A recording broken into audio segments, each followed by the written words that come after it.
มาส่งพี่น้องเขาทั้งว่าทั้งเสกันนะมันได้ก็มีรถอิซูซุกันหนึ่งนะพี่น้องเขานะอันนี้ก็นี่กันนะกระจกมันขึ้นลงเขาละหมานขึ้นลงเขาอะแล้วก็เพราะว่าหมานมันขึ้นลงนะพี่น้องเขานะหนึ่งก็เขาวัดด้วยฟิวกันนะเอาเจ้าไหนนะเอาเจ้าไหนเอาเจ้าไหนเช่นเดียวกันนะวัดด้วยฟิวกันนะเจ้าไหนวัดด้วยฟิวว่าต้องฟิวมันขาดนะพี่น้องเขานะหนึ่งวัดด้วยฟิวเพราะฟิวต้องฟิวมันขาดเพราะฟิวมันขาดแล้วก็เขามาขึ้นลงได้ไกลกันไหนครับพี่น้องครับนะเนี่ยกันไหนขึ้นลงเลยครับนะอยู่ฝั่งคนขับครับนะเอาฝั่งคนขับเนี่ยเขาขึ้นลงเลยครับนะแล้วก็เอาตัวในกิบตัวไฟว่าตรงไฟมันมาเอาขนมในเขาเฮียเราครับนะก็ไฟมันมาเอาครับเมื่อเร็วในไฟมันมาเราไปกล่าวเหตุการณ์นะเลยว่าเป็นหมอตาครับพี่น้องนะครับในอันใหม่กันนะถ้าเดี๋ยวมาย่ายก็เป็นหมอตากันนะอันนี้ก็เป็นตั้งผู้ตั้งหันเล็กๆลงมาผักเป็นพี่น้องเขาเนาะพอพี่น้องเขาหมั่นพี่น้องเขาขึ้นลงแล้วก็วัดด้วยฟิวก็ขาดแล้วก็สวิตตัวกดขึ้นลงกดขึ้นกดลงเขาก็ปล่อยเขาเนาะวัดด้วยฟิว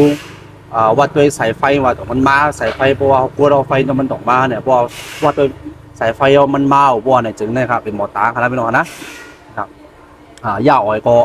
เดี๋ยวเนี่ยใส่กันนะมาขัดย่าในพี่น้องเขานะในครับพี่น้องเขานะมันนี่เป็นแผงบักตูเลยครับนะครับมันนี่เป็นแผงอะไรครับ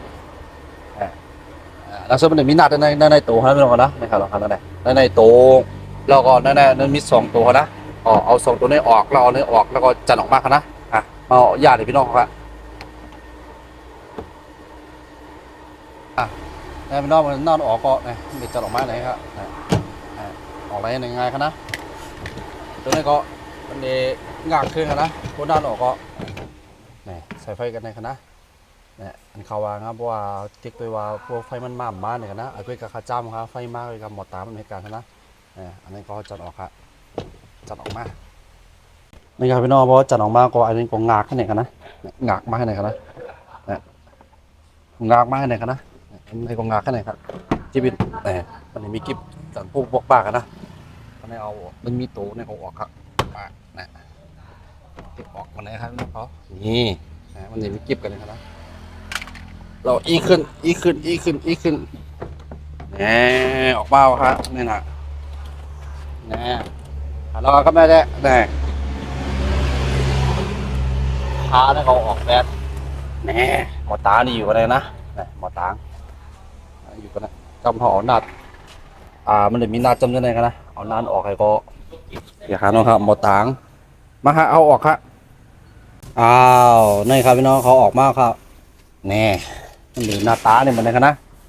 นะครับหมาน้องก็เขาเอาจับไปกันนะเอาปลาสตาร์เปะไว้ป้าไว้กันนะครับนะครับมอเตอร์เขาจะเปลี่ยนตัวนี้ครับมันจะมีหน้า3 ตัวนะเอาหน้า3 ตัวนี้ออกเอามอเตอร์เก่าเอามอเตอร์เก่าออกเอามาใส่ที่หนึ่งก็เย่าครับพี่น้องนะเนี่ยอันนี้มันเลยครับนี่มันเลยครับนะเนี่ยโอเคเนี่ยก็ใส่ก็ติ๊กขึ้นติ๊กลงแล้วครับพี่น้องครับขอบใจอย่างนะพี่น้องครับที่มาตัววิดีโอค่ะ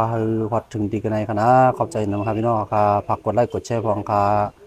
สองพี่น้องเขาใครสั่งของในเมืองไทยในก็ต้องตักถามเขามาอะไรคณะเหมือนสงครามพี่น้องครับ